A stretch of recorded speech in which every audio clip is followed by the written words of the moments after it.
this has been another extraordinary development in, 3 days of extraordinary developments here at Britain's second busiest airport. The latest emergency began just over an hour ago when Gatwick announced that they were suspending flights yet again because of what they described as a suspected drone sighting. Just in the past few minutes, they'd come back to us and said that the emergency, the suspension, has now been ended and that they're satisfied flights can be resumed. In their statement, they said this was a precautionary measure as safety remains our main priority. And the Gatwick statement goes on to say that the military measures that we have in place at the airport have provided us with reassurance necessary that it is safe to reopen our airfield.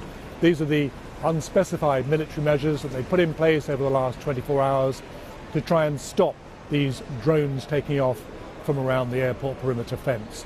It had been nearly 24 hours since the last drone sighting until tonight's one, and the authorities were hoping that the flights and the airport was getting back to normal, and indeed it had been, with something like 600 or 700 flights getting away today.